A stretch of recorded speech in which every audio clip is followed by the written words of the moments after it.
What if I told you that the brutal trench warfare of 1916 and the high-tech, drone-filled conflicts of today are actually governed by the exact same set of questions? Well, in this explainer, we're going to dig into the timeless challenges of war that strategists have been wrestling with for more than a century.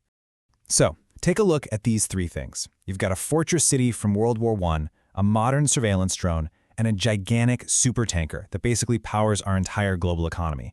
I mean, they seem totally unrelated, right? But believe it or not, they share this powerful, kind of hidden connection that tells us something really deep about conflict itself. And here's the connection. Every single one of them forces military commanders to ask the same fundamental questions. It really doesn't matter if you're holding a map and a pair of binoculars or a satellite feed and a joystick. You're still stuck with the same core dilemmas about how to get an edge on your enemy and, actually win. Okay, let's start right on the battlefield with the absolute brutal reality of urban warfare. This is a challenge that has defined some of the most ferocious, most legendary conflicts in all of history. Think about it. The meat grinders of Verdun and Stalingrad really defined the 20th century. And today, you see these insane battles for places like Avdiivka doing the exact same thing for the 21st. Yeah, the technology has changed for sure, but the basic problem is identical. How in the world do you conquer a city that's been turned into a fortress? So, this is the first huge dilemma for any attacker. Do you go straight for the big prize, the fortified city, and risk getting bogged down in a bloody, slow fight that just kills all your momentum?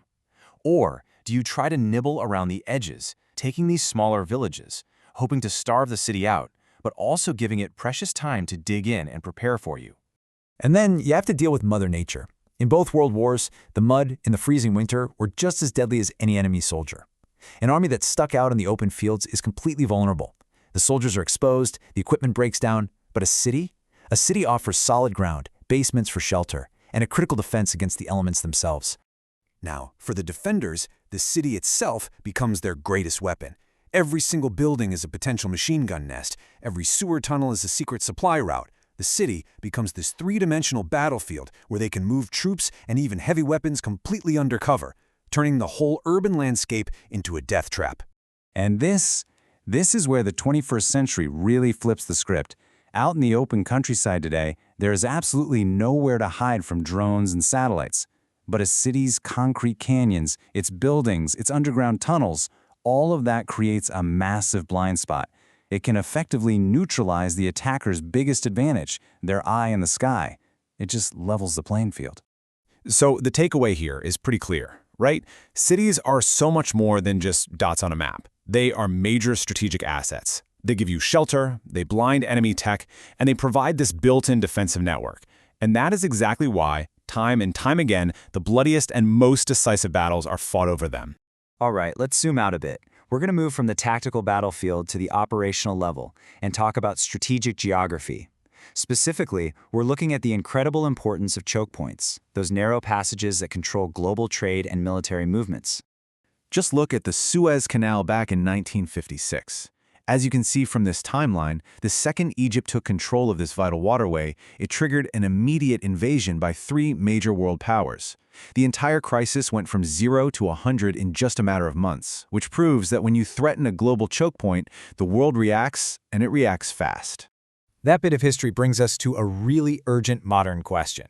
If the Strait of Hormuz, which is a critical artery for the world's oil supply, were ever closed, what would it actually take for a power like the United States to force it back open? What's so fascinating when you break it down like this is that it's a problem across every single domain. It's not nearly enough to just have a powerful navy. You've got to win in the air to protect your ships, you have to win at sea against all the mines and fast attack boats, and you might even have to win on land to silence any threats on the coast. It's just a massive, incredibly complex, synchronized operation. And thinking about that naturally leads us to an even bigger and frankly more sobering question. What is the ultimate price you'd have to pay to enforce control over such a vital strategic choke point?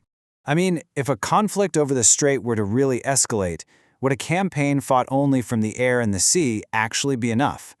This question really pushes the boundaries, suggesting that a true victory might require a full-on ground invasion and a permanent military presence deep inside another country's territory.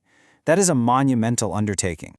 And that brings us to our final theme. What happens after? Because winning or losing a war isn't just about the final battle, is it? It's about the new world that's born once all the fighting finally stops.